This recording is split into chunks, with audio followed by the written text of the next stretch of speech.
rastin le të themi një katastrofe në popullat. Keni pasur momente prove si ndodhin për shembull në Gjermani apo edhe në shtetet e tjera? Vazhdimisht të bunkere nga autoritetet zvicerane këto helvetike janë në vëzhgime sipër dhe vazhdimisht bëhen edhe prova, por larg syve edhe të popullit për shkak të mos krijoj panik apo diçka tjetër, sepse shpesh herë edhe kur bartet diçka me kamione, me trene, me vagone, lloj armatimi, ata më shumë bartin natën, që mos krijojnë panik, frikë tek qytetarët. Edhe këtu ka pas sigurisht edhe teste kanë bërë dhe gjithçka është në kontroll. Shiko, fakti që ekzistojnë bunkerë të tillë, të cilët do t'i mbronin qytetarët në rast, siç e thash, të një katastrofe. Ai qetëson, ai bën më të qetë situatën në Zvicër, pra janë qytetarët e qetë, sa influencon ekzistenca këtyre bunkerëve, që sigurisht pasojë kujdeset të shtetit tek mirëqenia juaj. Pra keni një lloj qetësie edhe në këto kohë? Natyrisht, aq më tepër kur e dim se Zvicra është një shtet më i sigurt dhe i paprekur nga lufta, që sa vite, që siç e thënë, që 725 vite që ekziston pavarësi ky shtet dhe nuk është një vend i paqes, i stabiliteti ku zhvillohen edhe dialogu për të vënë paqet dhe stabilitetit në vendet e krizave, sidomos tash rreth luftave mes shërbave Izraelit e Iranit, mes Ukrainës, me Rusinë e tjera, dhe këto ndihen qytetarët shumë të sigurt dhe besojnë në qeverinë, sepse gjithçka është në kontroll fundit. Këto bunkere, këto mbahen edhe nga tatimet e vetë qytetarëve, prandaj edhe janë të sigurt, domethënë parja e tyre nuk shkon kot. Do të më liçi po. Desha them se leku, parja, ne themi paraja, por leku nuk shkon në tyre poshtë.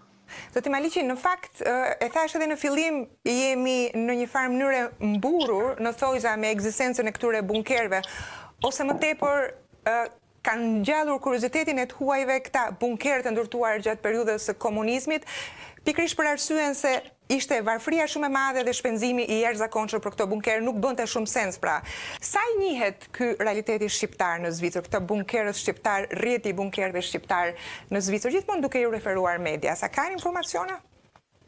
Po, Doris, qytetarët sikur edhe mediat dhe studiu zvicran e din pak a shumë për bunkerët në Shqipëri, por zakonisht flitet për ta si një fenomen historik shumë i veçantë, jo si një temë shumë e përditshme. Por shumë historianë edhe mediat në Evropë, por edhe në Zvicër e din për bunkerët shqiptar, sepse janë një nga projektet më të mëdha ushtarake në periudhën komuniste në Evropë, në gjatë periudhës diktatorit Enver Hoxha. Gjatë regjimit të Enver Hoxhës në Shqipëri u ndërtua një program shumë i madh bunkerësh, sidomos nga vitet 1960-1980. U ndërtuan qindra mijëra bunker, disa burime flasin për rreth 173.000 bunker të dokumentuara, ndërsa disa vlerësime tjera flasin për 500.000, madje edhe 750.000 bunker të gjithë vendin. Kjo do të thotë se Shqipëria ishte një nga vendet më të fortifikuara në botë.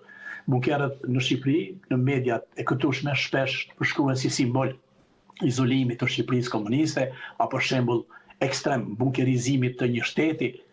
Zvicranët më së shumti i habita edhe pse këta kanë shumë bunker këtu në Zvicër, por ndryshimi është i madh, se në Zvicër bunkerët janë për të mbrojtur civil dhe popullsinë, kurse në Shqipërinë komuniste bunkerët ishin kryesisht në pozicione ushtarake të vogla për luftë.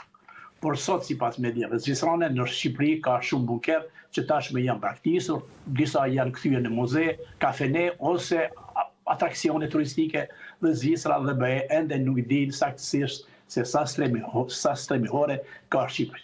Shqipëria dhe sa është e gatshme e mobilizuar Shqipëria e vogël me halle të mëdha e rrethuar nga armish përballë këtyre luftrave të mëdha për të mbrojtur qytetarët e saj.